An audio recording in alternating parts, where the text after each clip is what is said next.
Hello students, कैसे हैं आप सब लोग।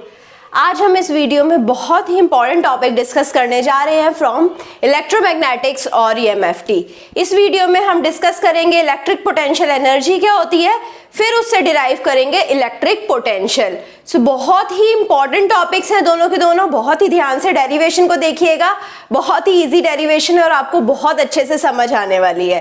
सो लेट्स स्टार्ट आवर डिस्कशन। सबसे पहले हम क्या डिस्कस करने जा रहे थे, electric potential energy. So electric potential energy हम किसी भी सिस्टम ऑफ चार्जेस के लिए फाइंड आउट कर सकते हैं। तो ये लेट सपोज मेरा चार्ज है Q1, ये मेरा चार्ज है Q2, राइट। सो इन दोनों के बीच का जो डिस्टेंस है लेट सपोज वो R1 ले लेते हैं।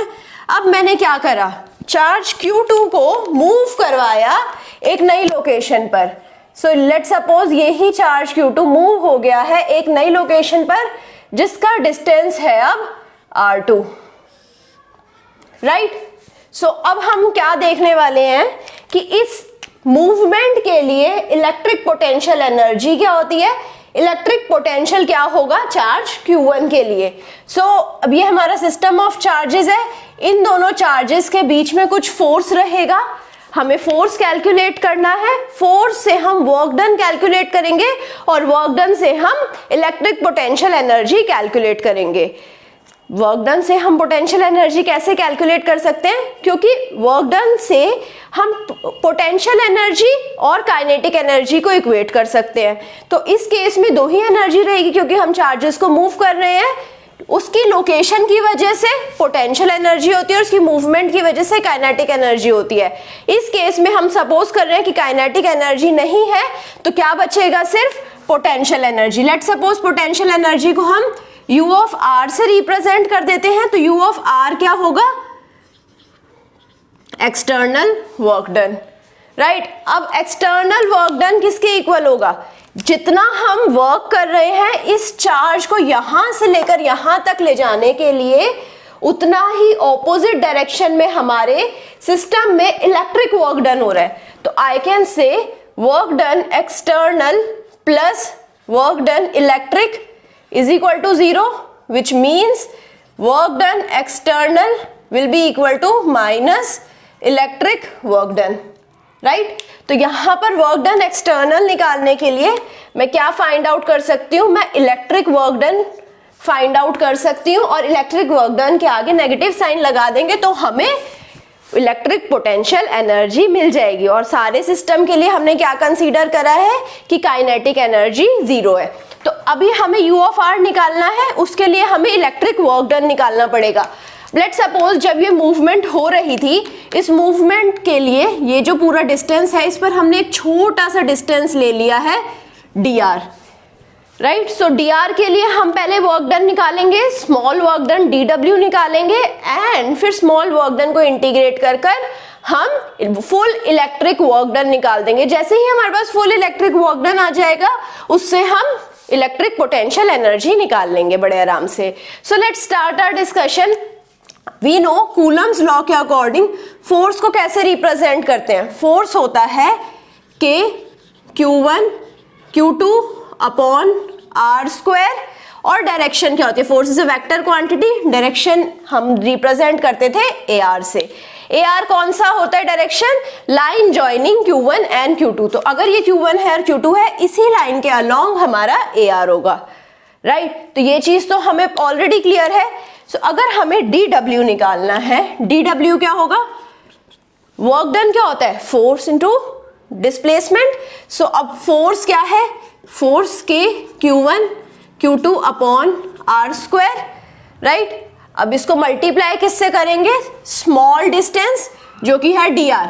सो इसको dr से मल्टीप्लाई करा, ऐसे हमारे पास dw आ गया।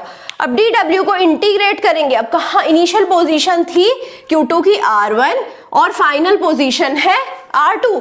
सो हम क्या करेंगे, dw को इंटीग्रेट करेंगे R1 से R2 के लिए, तो हमें क्या मिल जाएगा w। सो इसको इंटीग्रेट करते हैं R1 से R2 के Q1 Q2 upon R square dr, right. So अब हमें इंटीग्रेशन तो आता ही है बहुत इजीली। सो हम क्या लिखेंगे, K Q1 Q2 ये तो कांस्टेंट है सारे, K कांस्टेंट है, Q1 क्योंकि Q1 और Q2 को तो मैं चेंज नहीं कर रही हूँ तो Q1 Q2 कांस्टेंट है, बस इंटीग्रेशन हो रहा है R1 से लेकर R2 के लिए ऑफ 1/r² dr। अब हमें 1/r² dr का इंटीग्रेशन निकालना भी आता है, so we can write it as K Q1 Q2 minus 1/r integration limit r from R1 to R2, right. So अब हम इंटीग्रेशन लिख देते हैं, K Q1 Q2 हो जाएगा यहाँ पर 1/r1 माइनस 1/r2, राइट। तो ये हो जाएगा हमारा इलेक्ट्रिक वर्क डन, राइट। अब हमें अगर एक्सटर्नल वर्क डन निकालना पड़ेगा, एक्सटर्नल वर्क डन क्या था, negative of electric work done. So external work done को कैसे लिखेंगे, WEXT is equal to negative of WEL is equal to negative of K Q1 Q2 1/r1 minus 1/r2, right. So ऐसे हम W external लिख सकते हैं। सो अब हम क्या बोलेंगे कि U ऑफ R क्या था, W external, U of R था W एक्सटर्नल, तो U ऑफ R हो जाएगा minus K Q1 Q2 1/r1 minus 1/r2। R1 और R2 में मत कंफ्यूज होएगा, R1 है इनिशियल लोकेशन, R2 है फाइनल लोकेशन। तो अगर अब मैं U ऑफ इन्फिनिटी की बात करूं, अगर मैं ये जो चार्ज है उसे इन्फिनिटी से मूव करवा कर लाऊं और मैं उसे पोजीशन Q2 तक लेकर आऊं तो R1 क्या हो जाएगा, इन्फिनिटी। सो ये हो जाएगा माइनस K Q1 Q2, उसे हम U ऑफ 0 लिख देते हैं 1/infinity माइनस 1/r2। 1/infinity हमें पता है ये 0 होता है, तो इसे हम लिख देंगे K Q1 Q2 upon R2। सो ये हो गया हमारा इलेक्ट्रिक पोटेंशियल एनर्जी जब हम अपने चार्ज को मूव करवा रहे थे गिवन पॉइंट से लेकर फाइनल डेस्टिनेशन R2 तक। तो अब ये हमारे पास हो गया इलेक्ट्रिक पोटेंशियल एनर्जी। अब हमें इलेक्ट्रिक पोटेंशियल एनर्जी से फाइंड आउट करना है कि इलेक्ट्रिक पोटेंशियल क्या है।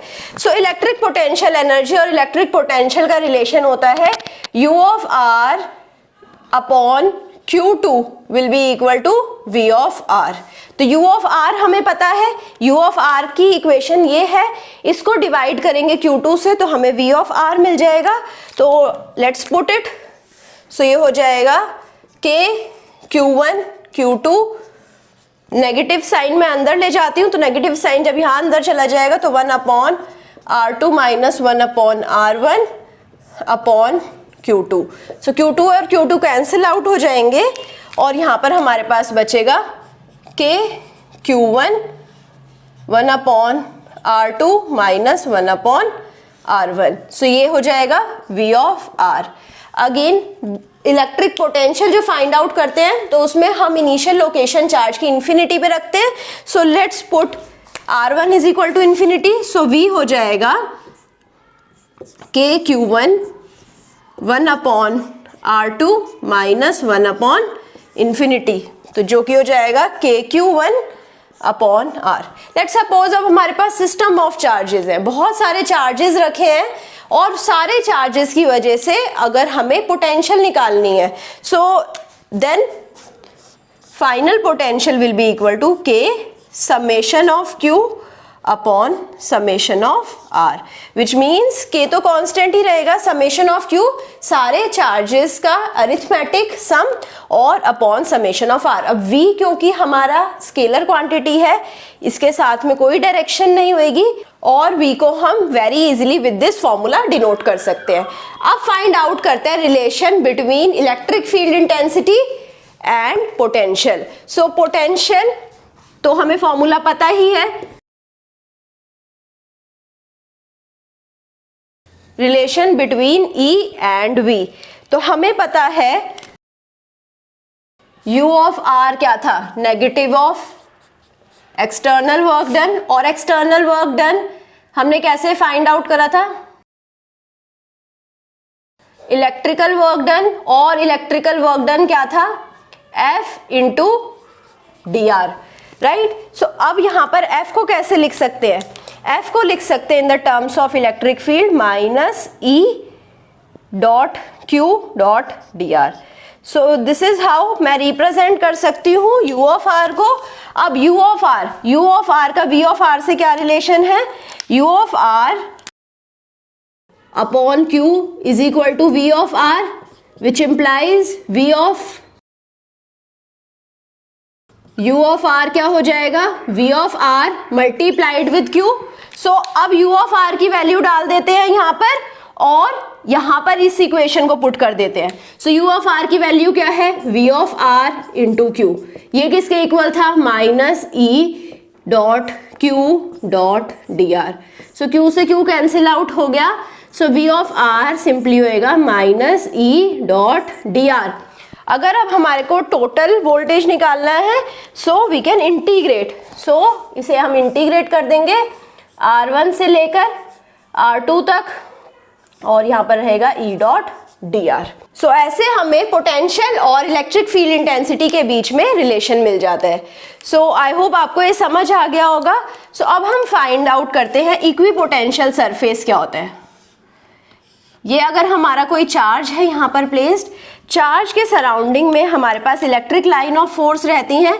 सो लेट सपोज ये पॉजिटिव चार्ज है, पॉजिटिव चार्ज के सराउंडिंग में जो इलेक्ट्रिक लाइन ऑफ फोर्स होंगी वो आउटवर्ड डायरेक्शन में रहेंगी। और अगर हम यहाँ पर एक परपेंडिकुलर सरफेस बनाएं और सारे डायरेक्शन में उसे कंबाइन कर दें, सो ये होते हैं हमारे इक्वी पोटेंशियल सरफेस। मतलब इन सारे पॉइंट्स पर जो रेड डॉटेड लाइन है, इन सारे पॉइंट्स पर पोटेंशियल सेम है। और अगर इन लाइन पर, इन पॉइंट पर अगर मुझे एक पॉइंट से लेकर दूसरे पॉइंट तक मूव करवाना है, लेट सपोज पहले यहाँ से यहाँ मूव हुए, फिर यहाँ से यहाँ मूव हुए, तो सेम पोटेंशियल है तो कोई वर्क डन रिक्वायर्ड नहीं होगा। कुछ विदाउट वर्क डन करे ही हम इस पॉइंट से लेकर इस पॉइंट तक और इस पॉइंट से लेकर वापस इस पॉइंट तक भी आ सकते हैं। सो आई होप आपको समझ आ गया होगा कि इक्वी पोटेंशियल सरफेसेस क्या होते हैं। सो आई होप अब आपको सारी चीजें क्लियर होंगी, कैसे हमने इलेक्ट्रिक पोटेंशियल एनर्जी निकाला, इलेक्ट्रिक पोटेंशियल एनर्जी की हेल्प से हमने इलेक्ट्रिक पोटेंशियल निकाला, फिर हमने कैसे इलेक्ट्रिक फील्ड इंटेंसिटी और इलेक्ट्रिक पोटेंशियल के बीच में रिलेशन फाइंड आउट करा, और व्हाट इज इक्विपोटेंशियल सरफेसेस। अगर आपको किसी भी कॉन्सेप्ट में कुछ भी डाउट है तो अपने डाउट को कमेंट सेक्शन में जाकर लिख दीजिए। I will try to resolve your doubt as soon as possible. अगर आपको सेशन पसंद आया है, लाइक करिए, सब्सक्राइब करिए and also share it with your friends, और please give me your feedback as well. Thank you so much.